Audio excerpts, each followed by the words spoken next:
Welcome everybody, and thank you so much for joining us today. We've got the numbers ticking up, I see, quite rapidly for the participants. So we're going to give a few more seconds for people to continue trickling in. While we do that, please feel free to have a look over this shoulder at our beautiful QR code, which links to the report that we'll be talking about today. So I'm just going to wait for those numbers to continue kind of ticking up there before we get started. So please bear with us and do scan that code and have a look at the report that we'll be talking to today. And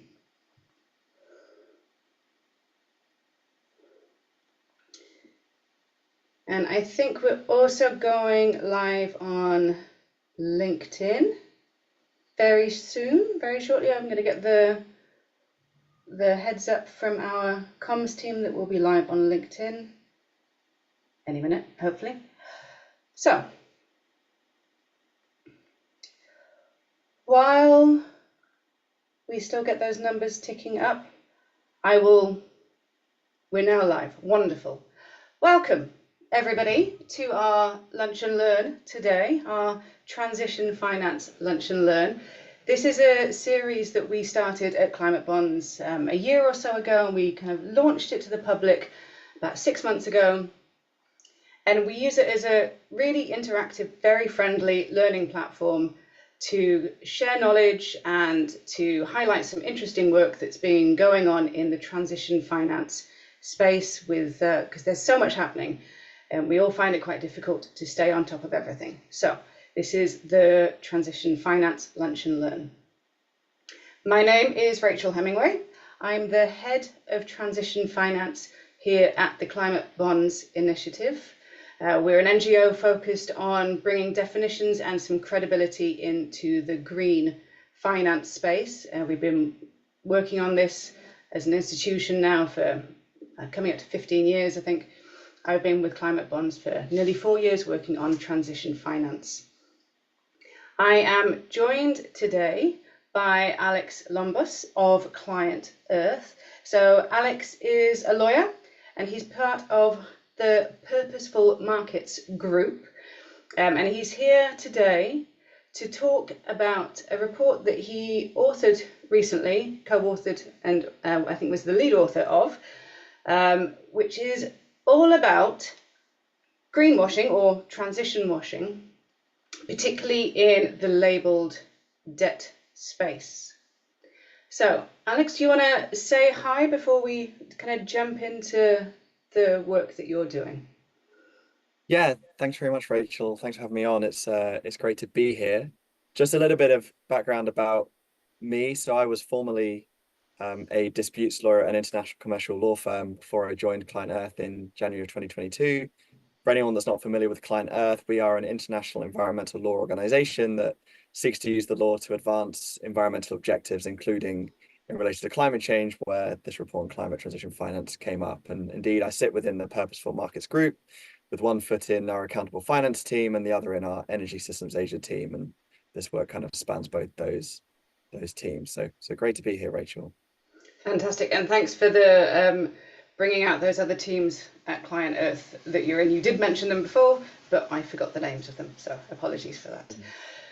So the issue today that we're going to be discussing is transition washing. I think a lot of us are familiar with the term greenwashing, and Alex is going to be helping us understand a bit more about that. But this is something that is really important, not just for preventing transition washing, to make sure that companies are actually decarbonising as they say they are going to decarbonise, but also because what we're seeing in the market space is that transition washing is really holding back the market because it is completely undermining investor confidence. So when we talk about transition, what we're talking about is a very rapid decarbonisation of the whole economy in line with Paris in order to prevent the Earth's temperature from exceeding 1.5 degrees of warming, and all of the damage and the chaos and the lost lives and the lost livelihoods that would be associated with that climate change. We use, in climate bonds, we use market-based tools, particularly focused on bonds, hence the name, to try and direct money and direct finance to the solutions such as renewable energy, solar power, green transport, and increasingly what my focus is on, these things called the hard-to-abate sectors. Traditionally, those hard-to-abate sectors include heavy industry, cement, steel, chemicals. In climate bonds, we also include agriculture in our transition work, because agriculture is another sector that's incredibly important to decarbonise and has very high emissions associated with it. So with that introduction, what I'm going to do is I'm going to hand over to Alex, who has some slides that he will be sharing today. We have a Q&A. Please feel free to drop questions in that Q&A throughout this whole session. At the end, we'll have quite a lot of dedicated time to get to your questions. Obviously, please feel free to direct them at Alex. If there's any questions for climate bonds, you can direct them to me. And with that, I'll hand over to Alex to start the slide. And again, our beautiful QR code here that will link to the report. Thanks very much, Rachel. So yeah, I'm going to spend, I think, about 25 to 30 minutes now to go through the report that Rachel has kindly spotlighted for me, which was published in June in English and actually just a few weeks ago in Japanese. There is a deck which I'm hoping our kind events team at Climate Bonds will be able to share now, or if not, I can just speak without it. But let's maybe take a second to see if it can be. Otherwise, I can share it. But I think that was the plan. Yeah, I think, can we get that deck up? Whoever was going to share it? Yes, getting the deck up right now. Wonderful, thank you, Lena. So just while that's happening, for those that weren't aware of this paper, what this is, as Rachel kindly introduced, is a sort of an in-depth analysis of, thank you very much, an in-depth analysis of the issue of greenwashing or transition washing, particularly in the markets for labeled transition bond finance. And I should set out at the front that we at ClientEarth regard sort of a number of labeled markets as being underneath the wider transition finance umbrella, including sustainability-linked bonds and transition-labeled bonds. The former being a type of general purpose instrument whereby the characteristic terms of the instrument will change, typically depending on whether an issuer meets predetermined sustainability performance targets, and the latter being a kind of applied use of proceeds instrument where the proceeds are applied to transition technologies in carbon-intensive sectors. And in the paper, we go into two case studies, one, the international market for sustainability-linked bonds, and in the other, the market for Japanese transition bond finance. And we do that because Japan has been pretty much first out the gate in terms of setting up a whole policy framework around transition finance. That's why we look there. There's more evidence to go on what some of the issues might be. But to provide an overview, next slide, please. Oh, I should say I was hoping to be joined by my colleague, Katriona Glaskop. She is unfortunately unwell today, so you've just got me.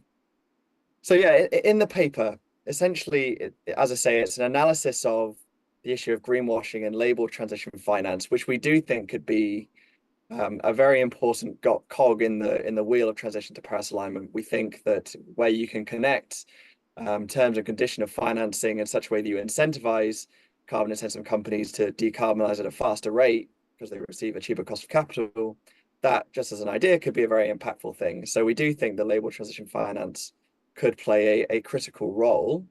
What we find in our analysis of transition washing, however, is that essentially gaps in the policy framework internationally and in specific countries have allowed greenwashing to undermine investor confidence in the market, as Rachel set out at the top. So what we've tried to do with this paper is get into some of the root causes of transition washing across the two case studies I mentioned, and then propose a series of recommendations or guardrails to policymakers seeking to address those issues. And these recommendations are framed at a deliberately high level so that they can be adapted as necessary to different national contexts. And they're intended to draw from different precedents and ideas from around the world to help with that process. So that's what this work is all about. Next slide, please. So what is transition washing? It's not our term. The term has been around for a few years, but maybe comprehensive definitions of the term have been lacking or are yet to be fully developed. We define it as occurring where transition finance is provided to entities that are not in fact or have no meaningful intention to transition their business to net zero greenhouse gas emissions at the pace required to achieve the Paris Agreement temperature goals. And in unpacking that definition, it becomes quite clear that when you're talking about labeled transition finance, you're talking about strategies underpinning a labeled transition finance instrument, essentially not being credible, not being of high integrity, which undermines the Paris alignment of the relevant instrument and renders those that invest in such instruments exposed to transition washing. And so it becomes clear immediately that the quality of a transition strategy underpinning these labeled instruments is key. And that's because, in accordance with market standards today, the idea is that both sustainability-linked instruments and transition labeled instruments are issued by companies with a Paris-aligned Scope 1 to 3 transition strategy. You'll find that in the leading standards, the International Capital Markets Association standards, and those are also replicated in Japan's early transition finance guidelines. So the idea very much in the origins of these markets was, issuers seeking finance at a cheaper cost of capital against a Paris-aligned transition strategy. That's sort of the idea that we think could be really impactful. But a number of issues have emerged in the market for sustainability-linked bonds. We've seen concern about sustainability performance targets embedded in the bonds not being ambitious. We've seen penalty mechanisms that are not regarded as material. And there has been research suggesting that at least a few years ago, a lot of sustainability-linked bonds contain structural loopholes, including options to accelerate repayment of the bonds to avoid, for example, an interest rate step up. And that's led to a lack of confidence in sustainability-linked bonds, amongst other things, and a drop-off in issuances this year in particular. In Japan, the issues are slightly different because, well, firstly, because their use of proceeds instruments that have been, I guess, put to the fore in Japan's transition bond policy framework. And the issues there is that Japan has promulgated a transition finance policy, the GX program, many people on this call will be familiar with, which include such things as investment roadmaps. It includes the issuance of sovereign bonds to subsidize leading corporates in developing new transition technologies. And it, as I said a moment ago, they published their transition finance guidelines very early on in 2021. And they also produced a few years ago technology roadmaps in preference to a taxonomy, essentially steering corporates and leading carbon intensive sectors that need to decarbonize towards particular technologies. The issue is that there has been some relatively robust criticism of some of the technologies included in those roadmaps. And in the paper, we go into detail on analysis of ammonia and hydrogen co-firing technologies for use in the power sector, which Japan puts at the center of its oil and power sector roadmaps. And just briefly, the issues that have been raised there are that use of ammonia and hydrogen co-firing, in addition to coal and gas in thermal power plants, that technology isn't ready really yet to properly co-fire, or even to, as Japan intends to, get ammonia and hydrogen up to 100% mono-firing.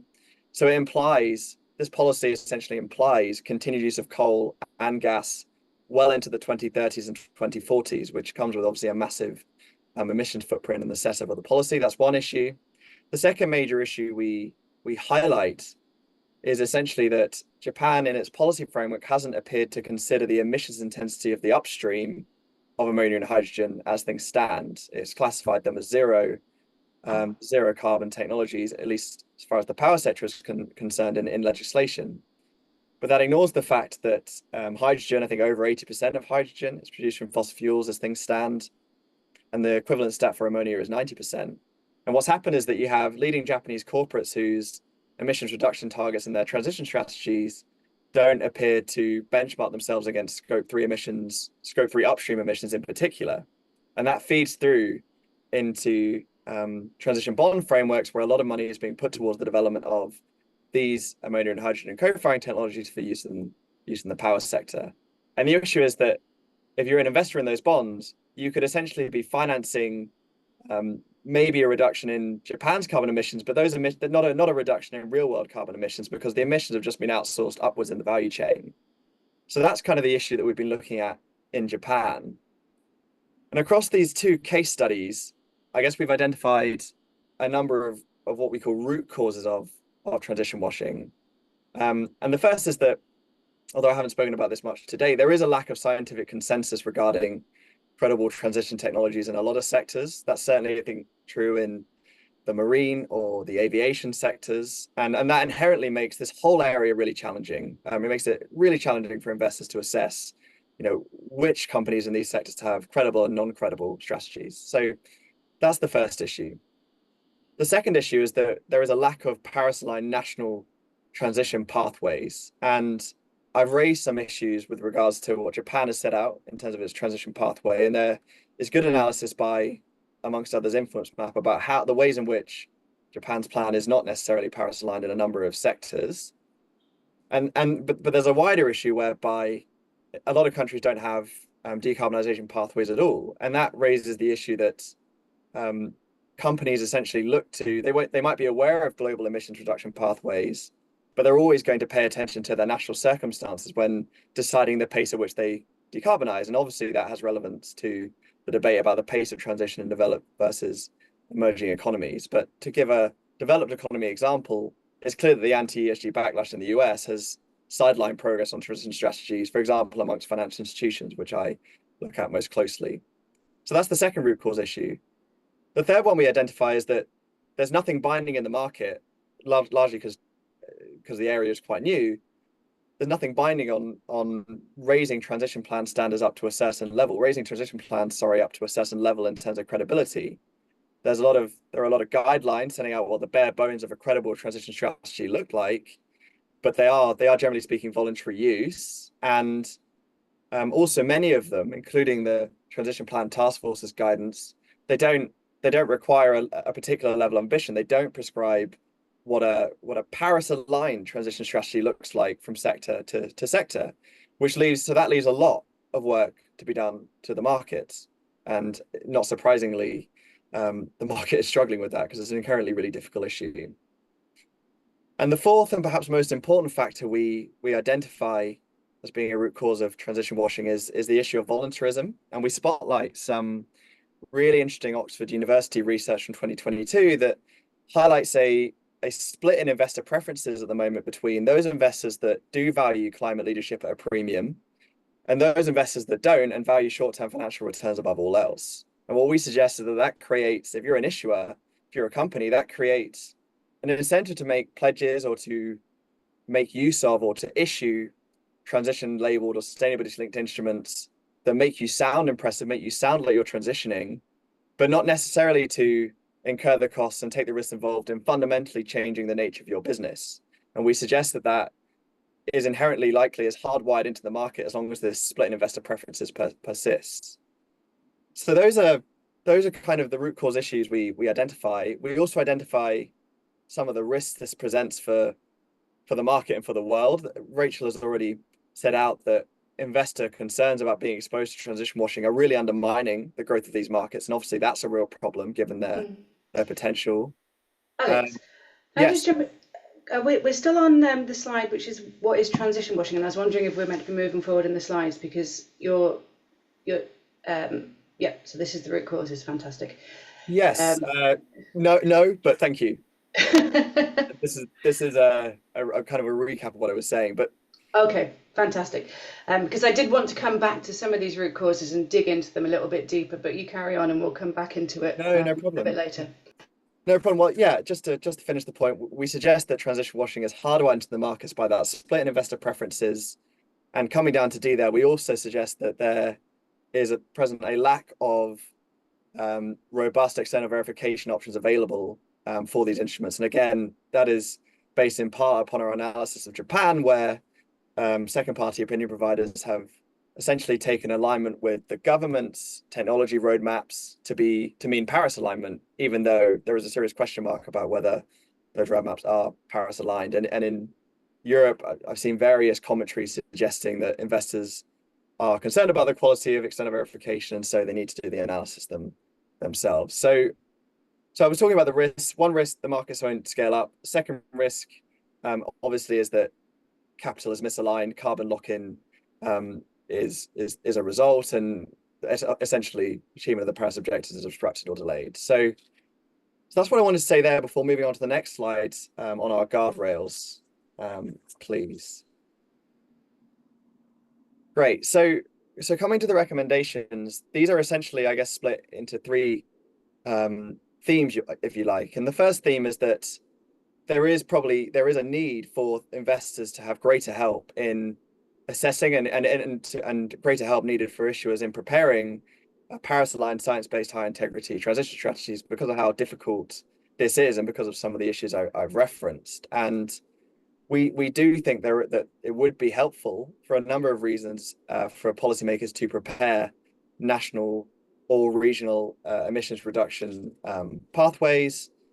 We suggest that will bring sort of global level emissions reduction pathways into different jurisdictions and make it clear the pace at which a corporate operating in particular economies needs to decarbonize, and also give the need for emissions reduction much greater weight as well, much greater credibility. When we've been talking to actors in the market, what we always hear is we're aware of those global pathways, but that doesn't consider our particular needs. And again, coming back to Japan, there a lot of what's been fed back to us there is that Japan is unique. Japan is contextual. Our ability to develop renewables is limited by, say, having really shallow coastlines really deep coastlines that prevent offshore wind developing at the pace required, or whatever. And there's definitely a need, we suggest, for a coordinated state level map of how fast different sectors should be decarbonizing in accordance with a national transition plan. And there's probably also a need for international oversight to check that all the national emissions reduction pathways add up to Paris. And that's something we talk about in the paper in more detail. So that's Guardrail 1.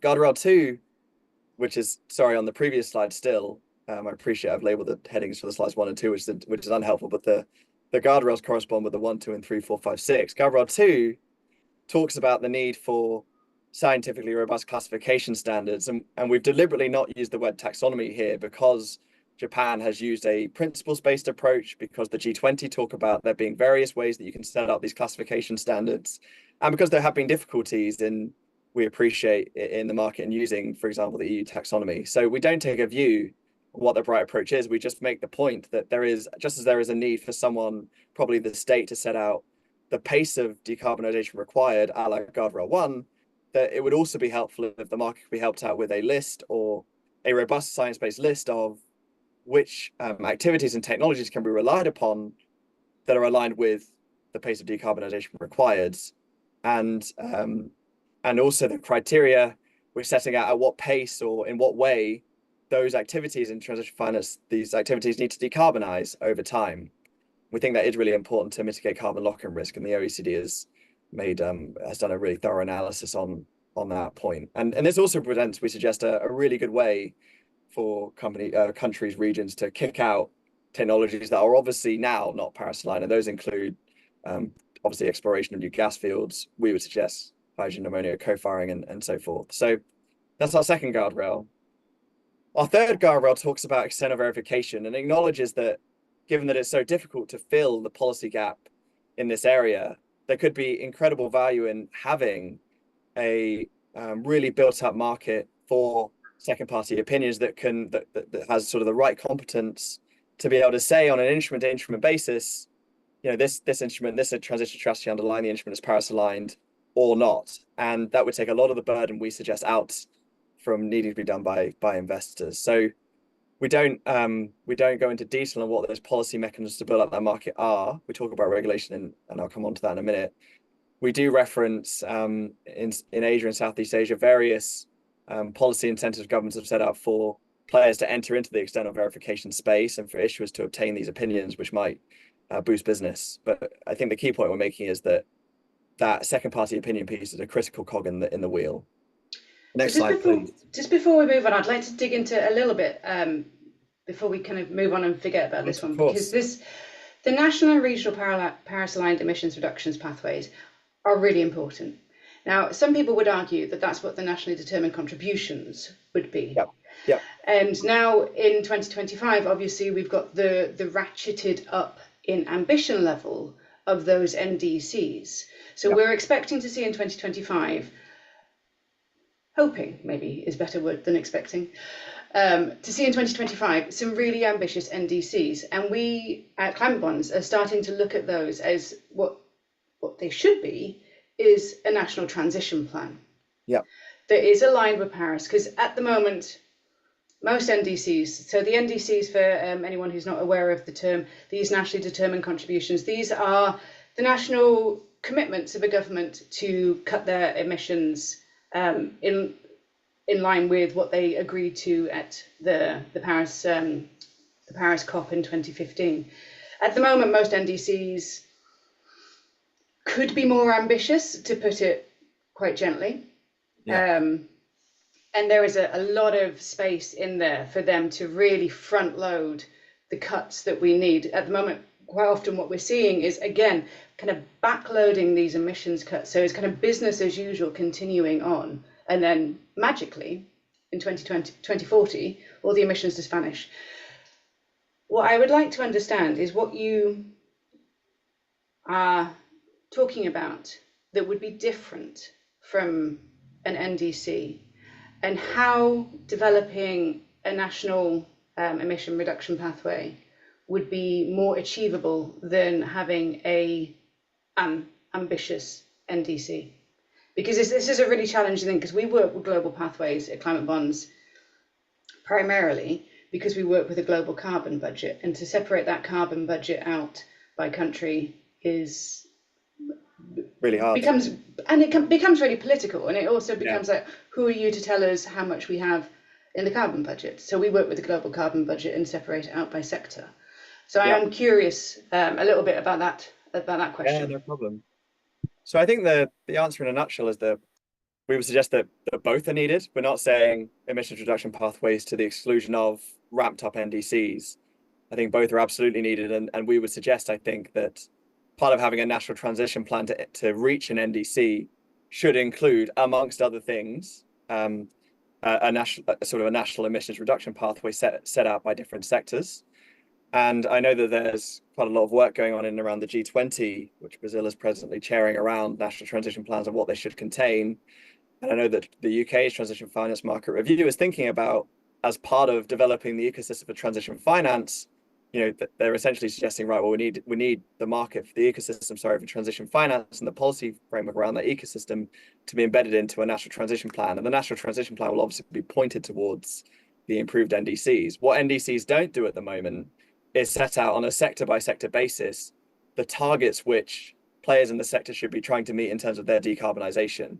And so as a result, if you're a corporate in the gas sector in country X, you're probably looking, or you're often looking at least, to global pathways and then thinking, well, what does that mean for my country? And you often conclude, well, this global scenario was probably intended for countries that have used a lot of the carbon budget, not for us, so we'll just keep going as usual. I think what national emissions reduction pathways provide is not just a steer on the targets, but also credibility and legitimacy. I think once you have these pathways, it's much easier to say, to separate out those companies in a particular country that are Paris aligned in terms of what that means for the country, and those which aren't. It can help sharpen the line of accountability, I think, between leaders and laggards, and that's ultimately what this is about. So we didn't include NDCs in this paper, I guess, because probably partly because we've subsumed it within Guardrails 6, which I'll come on to, and maybe because it was slightly more remote, although it's not remote, but slightly more remote from the issues we were seeing and reading about in our transition motion case studies. But I hope that answers your question, Rachel. No, it does, and it kind of leads on to the second point. So the scientifically robust classification standards, you kind of avoid speaking about taxonomy specifically because, sometimes they're principles based, sometimes you just have a list of projects, and they're not all based on emissions thresholds for different sectors, which is how Climate Bonds tends to approach these things. So we have our sector decarbonisation pathways for the hard to abate sectors, and we have our emissions thresholds across a number of sectors. And that's definitely what we would want to see rather than, I mean, they should be underpinned definitely by principles, but you need more granularity in order to provide that guidance. I would agree with that as well, for sure. Yeah. I would agree with that as well. I think I think there's a question mark about how you put the numbers in, to make this very crude, how you put the numbers in but keep them workable. And I think that is a question that I think everyone's working towards. Yeah. I mean, we do work through these technical working groups that are from the experts in the field, academics, NGOs, very much building this consensus about what those numbers are, but it's impossible. And because the carbon budget is shrinking every day, they get outdated really quickly. Yeah. And because we also have new technologies coming in every day, the measures that we might identify 3 years ago for decarbonising steel, for example, there might be something better. Yeah. I have a question on the third one: build capacity in the market for external verification. Now, this is something that we are supporting, and we are really supportive of, but we do have some questions about how is this going to be paid for? Because one of the challenges with the SPO providers is that relationship with the issuer. So if it's not the issuer that's paying that SPO provider, and therefore creating that conflict of interest, who does pay for this? Yeah, it's a good question. We don't put a definitive answer into the paper. My answer to you now is that, the first part of my answer is that I'm quite impressed by what the EU Green Bond regulation has put into there around second party opinion providers needing to have procedures around conflicts of interest, and they need to be able to prove competence before they can be admitted onto an approved register of second party opinion providers that can verify that an EU Green Bond is in fact green. So I like that. In terms of who pays, again, I completely agree that taking the subscriber pay model has huge issues. And I think, to be honest, that there's a good chance that this is something that the state might need to end up paying for. And in terms of how the state ends up paying for it, well, obviously there's lots of ways that can be done. But I do think Japan's approach is quite innovative, whereby you essentially GX program bonds are issued up front to fund decarbonizing policy, essentially. And then later down the line, some of the decarbonizing policies, namely an emissions trading scheme market or auction to use power, are the repayment, if that makes sense. So I think there are some really interesting ideas about how the state pay for things that are really important. Obviously, there's a finite amount of money, lots of economic issues, but essentially we're saying this is an incredibly important issue and is worth the money. Yeah, I would certainly agree with you. And I think the Japanese approach, whilst the GX transformation framework itself obviously could be a little bit tighter and will improve over time, we expect. The first bond that they issued from it did intentionally exclude those very controversial technologies that you were talking about with the co-firing, because they are aware that the technology is not quite ready yet, but they are working on the research and development for that. So there were some questions, and we did kind of try to work quite closely to support them to be as ambitious as they could be. So great. I will hand back to you now, and sorry for interrupting, but I just wanted to jump in on these before I completely forgot about it. No problem. I'll maybe take five more minutes or so and then open it up. So so on the slide 4, 5, and 6 are the latter three of our recommended policy guardrails, and 4 is probably the most eye-catching one: implement targeted financial regulation. I need to say at the outset that I'm talking here about voluntary financial regulation applied to particular transition finance labels that are carved out from the rest and essentially become gold standard labels, and that follows the model of the green bond regulation for green bond labels. So it's not a completely new idea.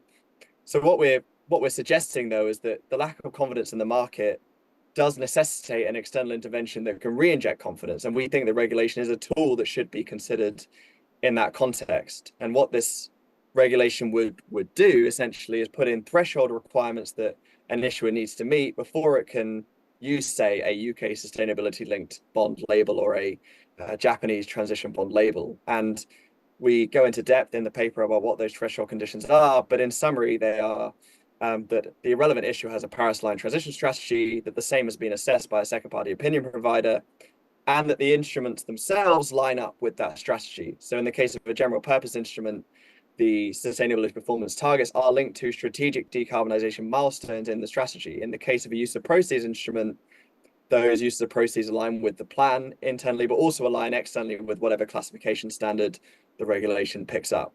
So that's what we're talking about. And I'll come on to the why in more depth in a minute.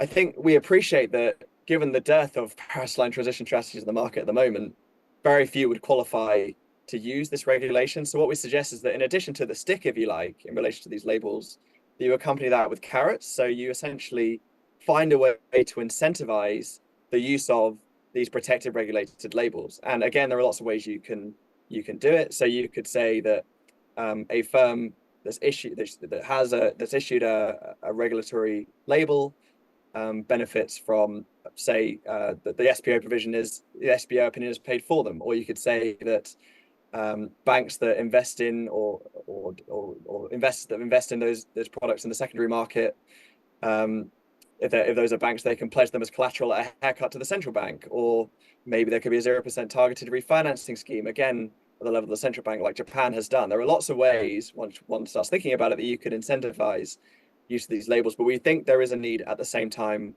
for rigor. So you're trying to put in at the same time incentive and rigor and re-inject confidence into the market that way. And that's essentially what Guardrail 4 is all about. Guardrail 5 recognizes the fact that as part of that, and even already, that the issue of transition washing is widespread. And we do see that there's a need for financial regulators to penalize obvious forms of greenwashing where rules around fair, clear, not misleading, and security frameworks and misrepresentation frameworks are being breached. And that need will increase over time if label transition finance is going to take off. The thorny questions around when an instrument issued against a transition strategy, where the technologies are a fair bet, it's fair R&D, we don't know what's going to happen, and where those technologies are clearly not Paris aligned and the statements made about them are clearly misleading. And we suggest in Guardrail 5 that regulators themselves probably need some help to be able to police the market effectively, probably need more resource, probably need maybe even a stronger political mandate, probably need some scientists to be at the forefront of these really complex technical questions that Rachel was highlighting. So that's kind of Guardrail 5. And Guardrail 6, finally, is talking about the need for whole of economy reforms in addition to the kinds of policy recommendations I've set out, which are applicable only to the markets for label transition finance, which are still really small in the context of finance as a whole and in the context of the economy as a whole. And we recognize that essentially the wider picture is really important as well. And that's partly because there's a whole world of transition finance beyond the labels. And that's also partly because if policies such as mandatory transition plans or gating listed markets to firms with the Paris strategy, if they're brought in, and if they encourage companies to transition off themselves, then that could be symbiotic with label transition finance markets. If you're a company and you see that you need to transition, you're much more likely to say, right, well, we should incur the cost. We might as well incur the costs and risks involved in going for the gold standard label and demarcating ourselves as a full climate leader and obtaining reputational benefits that result. So we see these things as symbiotic. Last slide, please. I just wanted to hover for a minute on the regulation point, because I appreciate that it might seem heavy-handed, that it's too early for regulation, that the issues are difficult.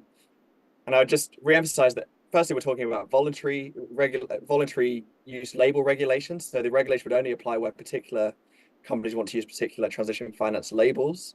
Those that don't have the whole rest of the labeled finance markets to choose from with market standards applicable. So that's the first thing I would say. The second thing is that as we even analyzed it, transition washing risk is hardwired into these markets for the reasons I said, due to the split in investor preferences. So we do think that external intervention is needed to re-inject confidence, and for the reasons I set out on the slide. And more than that, we do think that if you can create this gold standard, and if you can through incentives sort of persuade a number of companies in carbon intensive sectors to go for them, then you've essentially used label transition finance to help create a vanguard of corporate climate leaders who can then drive transition across the rest of the economy. And that ultimately is what these labels were initially supposed to be for. There's just been issues in the market around a lack of rigor that have, at least at the moment, are stifling them. So we've suggested, as I say, regulation to try and try and address that issue. But yeah, I think that's all I wanted to say. Happy to take questions. I've got a couple of kind of discussion points, and please, for the audience members who are listening, please do feel free to throw some questions in that Q&A. There's a couple coming into it, but as some more questions come in, I'd like to have a little bit of a chat, as it were. One, I don't think the regulation that you're talking about is heavy-handed at all. I think regulation is completely vital. You can't leave anything this important to market forces. It's been left to market forces for 40 years. This is where we are now. We need regulation. So completely on board with that. And I think that's very much Climate Bond's position, is you need both. You need an active market and you need these guardrails to make sure that that active market is doing what it says it will. Now, I have a question, and this is because we talked about transition washing, and you talked about the need for regulators to be empowered to penalise transition washing.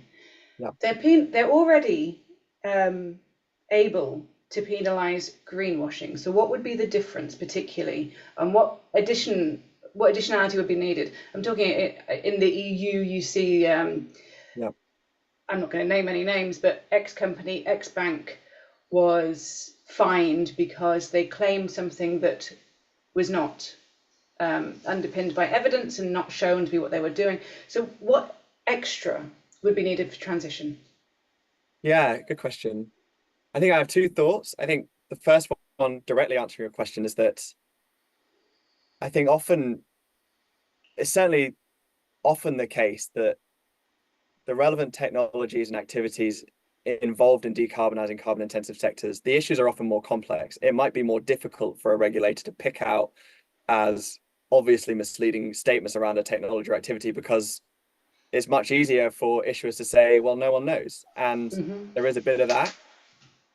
And that's the first part of my answer. The second part of my answer is that I do at the same time think that there have been transition finance instruments issued which of themselves are clearly the relevant prospectuses are always caveated, but if you look past those caveats, there are statements that are clearly misleading, and I'm not going to name examples on this call because that wouldn't be appropriate to do so, but in my opinion, if the regulatory will was there would and there should already be certain instruments and statements being made around said instruments that should be being penalized or at least discussed, and maybe they are being discussed, but I haven't seen any evidence of it. And there's another question I have, and this is where we kind of bump up against the limits of regulation and policy. What happens when what the government says is in and of itself insufficiently ambitious? So the things I'm referring to are the allowance of, well, I'll use an old example of something that damaged the market and damaged transition quite a few years ago. In the EU, many years ago, they instigated a policy of requiring X% of fuel sold at fuel pumps to come from biofuels, on the belief that biofuels are a green option. Now, biofuels can be low carbon, but they have a whole host of other issues associated with them, including land use change and affecting food production. And if you're burning stuff, you're burning stuff. There's still emissions, and burning stuff now is not negated by the fact that you grew it recently. So that was a really negative policy. And it's changing now, though. They're changing that because there is this recognition that biofuels are not in and of themselves purely green. And you have in the UK, so Drax, for example, in the UK, is the recipient of enormous government subsidies. And it is burning wood for fuel. It's claiming that it's sustainable. However, there's been, I don't even know how many reports linking Drax sources of fuels with primary forest. So what happens when the regulators are not ambitious enough? It's an incredibly difficult question, and I know that I'm sure they might be saying that this has been a complex question for the UK Transition Finance Market Review guys, because it is incredibly difficult politically for any country to say that country's transition strategy is not Paris aligned, and so any company operating predominantly under that framework should not be eligible for transition finance under our regulation. That's an incredibly difficult thing to do, and I'm not going to come up with a particularly good answer here, unfortunately. I think the best answer I can give is that it would be helpful if there was some international oversight of transition strategies from country to country, and the UN has to date focused on non-state actor strategies and what the what credibility hallmarks of those are. I do think that it could really help the transition finance market get off the ground if there was a similar body of technocrats looking at different transition strategies around the world in detail, particularly once emissions reduction pathways emerge, which they will, and saying, we have serious concerns about these pathways from science-based, and we have sort of less concerns about those, and that I think could be very helpful for the market. It's not a great answer because ultimately the issues are political, and I won't go into those. But that's one answer.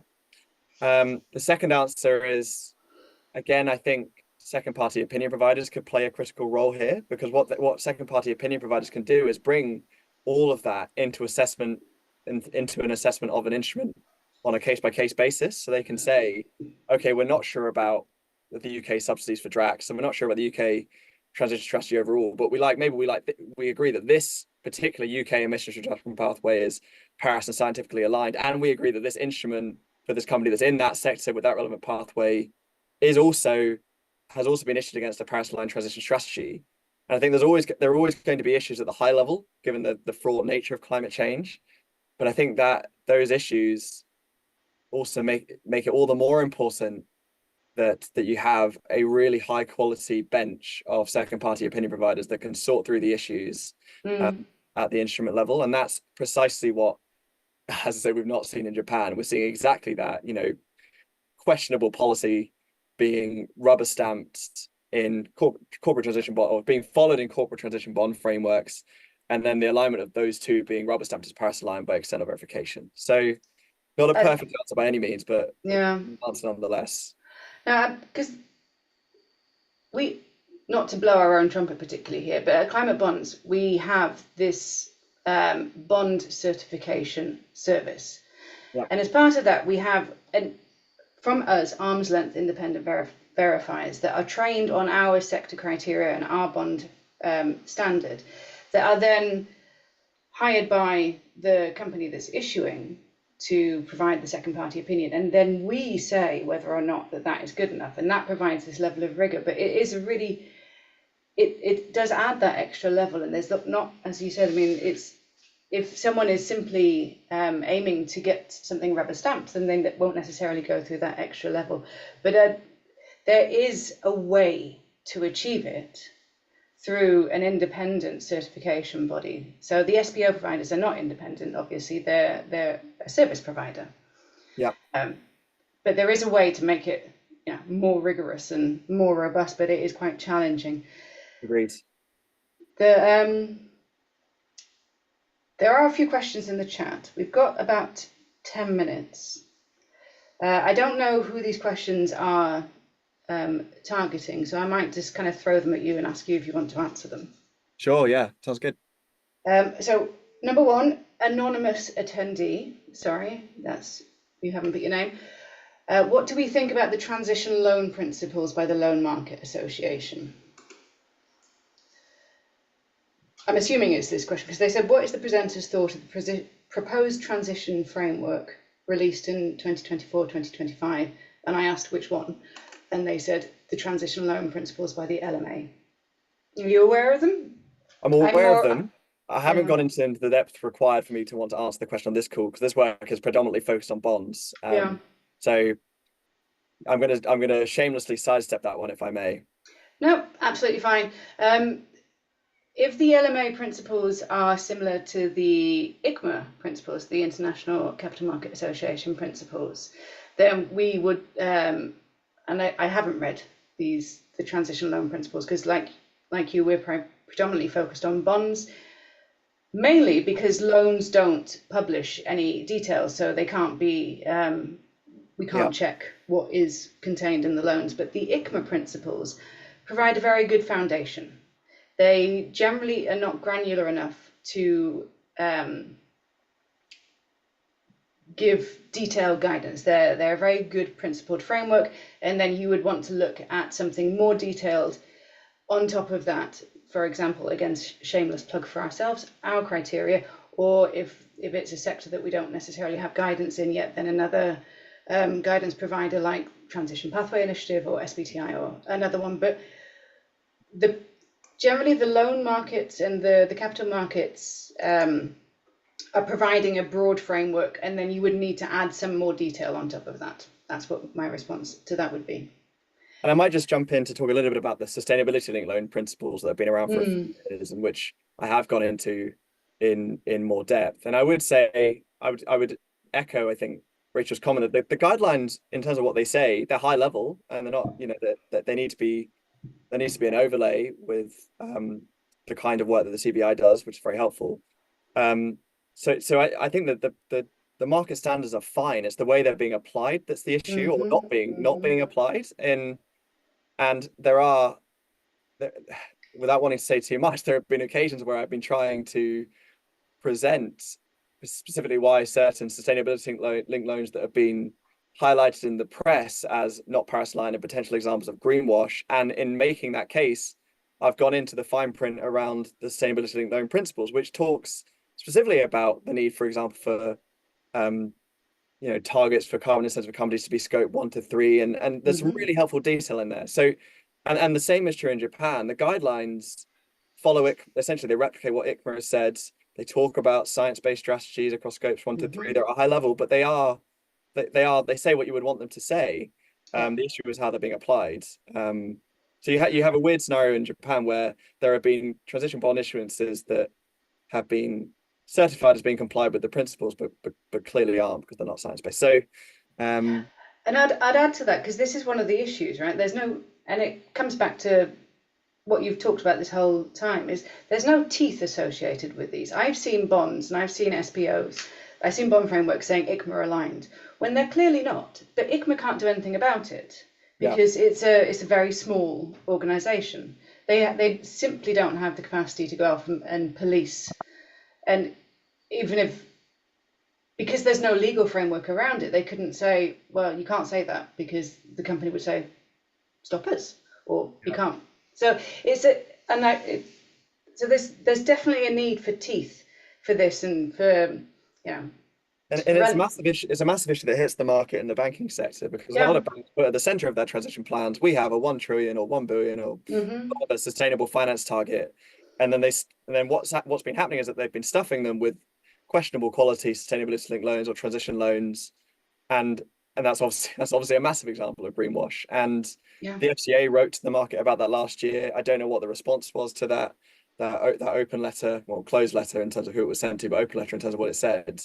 But it's the loan market is a huge issue, and as Rachel said, because the market is essentially dark, with the exception of certain details that leaked to the press, it's hard to know what's going on. But the issues could be, and are likely to be, just as problematic there. Yeah. So another question is, so this is from Nikki Harrison. One of the criticisms of this debate that we hear is where standards for what constitutes transition or green are too high. Oh, it's disappeared. Okay, the question is just vanished from my screen. Okay, I'll go to the next one. Puteri Majid, what sort of expectations are there for banks to mitigate transition washing? I guess this depends on expectations from whom. Not by country, I think, but say a little bit about that if that's helpful. Obviously, I think there are a few components of that question. Two being to what extent do regulators expect banks to mitigate their own climate-related risks, including exposure to reputational standard asset risk, and then the second component is to what extent are banks expected to actively aid the transition, and they're not quite the same thing. Obviously, with regard to the former, to what extent are banks expected to mitigate transition washing risk? Obviously, pretty much everywhere, with potentially the exception of the US, which is just the climate-related risks aren't as bigger problem under its own stress testing analyses. We do think that exposure to greenwashed assets on a large scale could be a real problem for bank balance sheets if you're exposed to a lot of, in a heavy way, to technologies that where there's a handbrake turn in the asset prices related to those technologies. Say everyone agrees in 5 years' time that carbon capture just isn't a goer, and you're exposed to a significant degree to that technology in some way, then that's a real issue, and that's a regulatory issue. And any bank directors that fail to manage it, well, that becomes a company law issue. And there are various ways that directors' duties come into the picture, as well as regulatory duties. So that's one answer. A second answer is around banks being expected to aid the transition, and that's not generally speaking a regulation yet, but there are a few examples. In the Philippines, there's a new regulatory framework that the Banco Central Pilipinas has issued, essentially directing banks not to finance greenwashed companies and to support the country's transition. So that's Are they providing a definition for what a greenwashed company is? They provide a definition of greenwashing, okay, which I don't have to hand, but I would suspect that one can make an argument that transition wash could fit within it, because it's quite a broad definition. So that might be an example of where things are going. Obviously, the UK has brought in the anti-greenwashing rule, but that's not quite the same as what I've been talking about, sort of the role banks are expected in regulation to play in actively supporting the transition. I'll come back to the point that you just made about being exposed to technologies that are proved at some point, or proven at some point not to be able to deliver what they propose to deliver. And I'll raise this because in the EU there is a new research committee whose name I've forgotten at the moment that we're supporting, and they are examining in depth all these proposed technologies for transition, including, and the reason I remembered it is because of your comment on carbon capture and storage, because there is such a reliance on CCS in transition plans, and I'm seeing it in the power sector particularly, and it's creating this a real kind of polarization, because for some sectors, particularly we think about steel and cement production, where some of the emissions are embedded in the process and not a source of the power, and they're quite difficult to mitigate. But to say we're just going to stick a CCS system on every power plant and that's going to wonderfully solve the problem it's a real risk. It's a huge risk, because there's so many unknowns with this, and the technology has been around for 30 years, but we still haven't got past using the captured carbon beyond enhanced oil extraction. That's primarily what the captured carbon is used at the moment for, and obviously that wouldn't be eligible as part of transition. You can't use your CO2 to get more oil out of the ground. So there is this movement in the EU to dig deep into these transition technologies, to really kind of kick the wheels on them and see how much they're going to add to the solution and how much is simply wishful thinking. I'll put it nicely. Well, that's vital, and it's vital. I think the systemic risk point here is really important too. Listeners may be familiar with the concept of green swan risk related about the Banque de France and the Bank for International Settlements that issued a paper in 2021, I think, suggesting that the environmental crisis could well be, and may be likely to be, in fact, the next cause of sudden systemic financial crisis. And the more that any financial institution, investor, or bank is exposed to old economy sectors and assets that collapse in value as a result of, say, a policymaker handbrake turn away from said sectors following such crisis. I've talked about financial crisis. It equally could be a human crisis. I don't know. The more they're exposed, and also the more that society as a whole fails to transition, and the more that transition washing contributes to that by obstructing or delaying achievement of the Paris goals, then everyone is more exposed, because stranded asset risk is high, and because climate-related physical and transition risks are higher. So yeah, really important point. And we haven't talked actually much about this at all, although it is referenced in your report. The role of transition plans in Yes. transition. So just for the people on the call who may not be so familiar with this, a transition plan is essentially a business plan for any company, and increasingly, we mentioned them briefly in the context of governments. We want to see them for governments, we want to see them for companies, we want to see them for financial institutions, and is laying out how you plan to move your entire business onto a pathway that is aligned with 1.5 degrees. Now, we tend to look at them from a sectoral point of view because that's where we have these sector pathways. So we have a pathway for steel and cement and agriculture and whatever else. So these are, when we're talking about, testing the robustness of a transition instrument, you're generally often going to want to go back and look at that transition plan, and you're going to want to look at the performance targets of that plan, and are they aligned with the decarbonisation pathway? You're going to want to look at the financing plan, which is often scanty at best in these transition plans that are coming out at the moment, although I have to say they are getting better. So I don't know if you wanted to just, we've kind of run out of time, unfortunately. Yeah. But I don't know if you want to kind of just leave a note on a transition plan and what kind of the future you see for these, and whether or not there's a regulatory role in determining content, because we've got regulation determining disclosure for transition plans, but not for content, and not for what pathways should be used, what targets should be set, kind of what measures are available. Yeah. No, thanks very much. I'll make 2 points. First one is to contextualize the paper, which is to say that if transition plans, I agree, are absolutely central to the issue of transition. And I think what the paper does is try to opine and set up the policy framework around transition plans. Transition plans are likely to be your passport into the kind of regulation I was talking about. That's ultimately where you're going to be able to prove your Paris alignment or not. And I'm just talking about disaggregating some elements of a Paris aligned transition plan and putting them into regulation as a mandatory, as a minimum kind of safeguard, if you like. In terms of whether content should be mandated, I think eventually we should get there. And I'm really encouraged by some of the work by the Assessing Transition Plans Collective, which is beginning to put together a framework for auditing transition plans. CBI might be involved with that. They probably are. And I was, one of the editors. Great. So that work is, I think, really exciting and brings in a crucial concept around red flags. And for those that don't know, that means that if a transition plan contains certain red flags, that you can assess it as not Paris alignment, full stop, if I paraphrase correctly. And I think that is the first step towards getting to content credibility assessments. And I think that should come in ASAP. So that report, the ATP Collective, we launched that yesterday, actually, at the New York Climate Action Week, but it was very much a collaborative effort there. I think there's like 90 people involved in that, myself and a couple of including ClientEarth, I should say, not me, but great.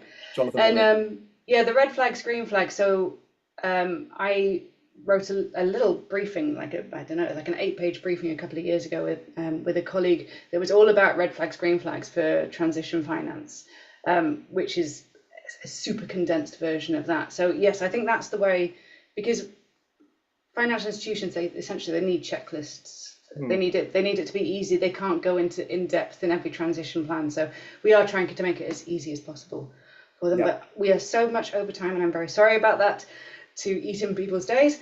Thank you so much, Alex. It has been really great talking to you. I've really enjoyed our conversation, and thank you for tolerating my various questions. And very much thank you for everyone. I'm sorry we didn't get to everyone's questions on the chat. Really appreciated your participation and your attendance in this. And that will be we'll leave it there. So thank you, everybody. Thanks, Rachel. Thanks, everyone.